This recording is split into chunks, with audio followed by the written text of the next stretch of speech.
Yes. Go ahead. Magandang hapon, Mr. Chair. Benjo Basas, Teachers Dignity Coalition Chairperson. Teacher po, hindi contractor, hindi provider. Kami po sa Teachers Dignity Coalition naniniwala no doon sa intention ng batas na CPD law. Pero yung naging implementation po nito no sa mga nakalipas na panahon ay nakita natin na ito yung naging burden financially, bureaucratically, no, naging burden ito ng ating mga guro at ng ating mga professionals. Kaya ngayon po yung inyong panukalang batas, itong SBN 351 ay aming kinikilala. At nakikita namin na ito yung pagkakataon upang mapag-usapan ng mahusay, upang mabigyan ng mas maayos, na mas magaling, mas magandang pag-uusap tungkol sa CPD at sa lahat ng dinanas ng mga professionals mula nung ginawa ang batas po na ito. Kinikilala po namin ang intensyon ng inyong panukalang batas. Sapagkat nakita na po natin na ang ating mga professionals ay talagang natuwa dito sa inyong bill.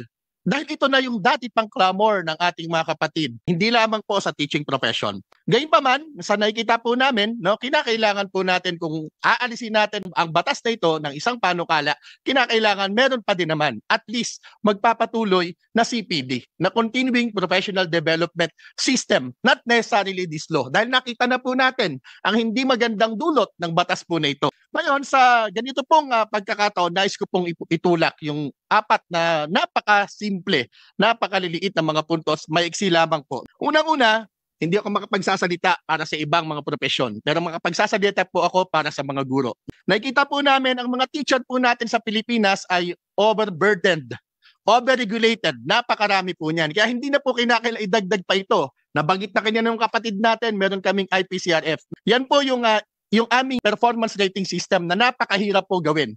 No, yung aming PPST na kinakailangan po ay makomply yung 37 na mga indicators ng ating mga teacher. Bukod dyan, meron po kaming training na binibigay ng NEAP, training na binibigay ng eskwelahan. Meron po kaming LAC session, meron po kaming in-service trainings. From time to time, pinapatawag kami ng Department of Education para magkaroon ng mga pagasanay. No, sa aming eskwelahan, meron din po kaming mga pagasanay. At unfortunately, hindi po yun kasama sa binibigyan at kinikilala ng CPD units sa kasalukuyan. Sa tingin po namin, kinakailangan yung training ay ibigay ng libre sa lahat ng ating mga empleyado, lalo na ng empleyado ng gobyerno, at sa mga pribado naman, mga professionals sa pribadong kumpanya, kinakailangang sagutin ito ng kanilang mga employer at hindi ng mga empleyado mismo, hindi ng mga manggagawa. Padalawa, pangatlo, para po dito ma-address po natin ito, ay alisin yung link between doon sa renewal ng lisensya dito sa CPD units. Talagang kawawa po yung mga professionals dito at nakita na po natin, di ko nadadagdagan. Naging pera-pera, no? Naging money-making scheme po ito. No? Hindi naman to katumbas ng flood control scam. Ano po, no ba? Pero napakalaking pera din ang involved dito at direkta sa ating mga maliliit at mga mahihirap na mga professionals, lalong-lalo na kaming mga government employees. And of course, I'd like to emphasize, lalo na ang public school teachers, ang pinakamababang sweldo sa lahat ng professional sa gobyerno. At pangatlo, nabanggit ko na po, yung pangatlo na isama ko na doon. Kaya pangatlo, ito na po yung huli, Mr. Chair. Minadali ko dahil nagulat ako dito sa pinasa sa akin.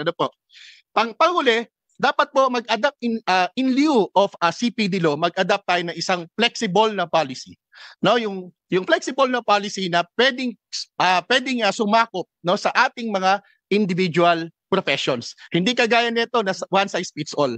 'Di ba? Kung para sa mga professional teachers, meron po kami niyan, meron kaming Department of Education, meron kaming Teacher Education Council, meron po kaming PRC, of course, nandiyan parati ang PRC sa lahat ng ito. At para sa ibang mga professions, ganun din po sana. Para malinaw po kung saan ang tunguhin ng bawat profession nito. At gaya po ng binanggit ko, kinikilala po namin itong panukala at kami po ay handang makipagtulungan sa PRC, sa Department of Education at sa Kongreso para po dito. And lastly, Mr. Chair, hindi po ito magiging sapat kung hindi kikilalanin ng gobyerno, ng estado, at ng Kongreso yung pangangailangan po ng mga empleyado, yung pangangailangan ng mga guro. Taasan ng sweldo, ibigay ang nararapat na benepisyo at ibigay ang marapat na alokasyon sa budget sa education sector. Maraming salamat po, Mr. Chair. Thank you. Narinig ko yung punto ng mga teachers organizations.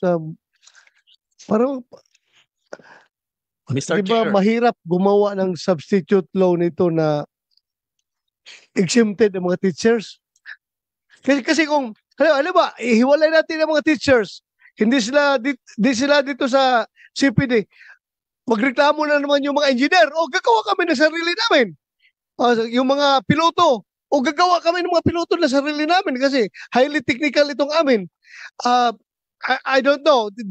This will be taken up in the technical working group. Yeah, Mr. Mr. Balancio. Chair, kaya Yes. po ang aming position ay repeal. No?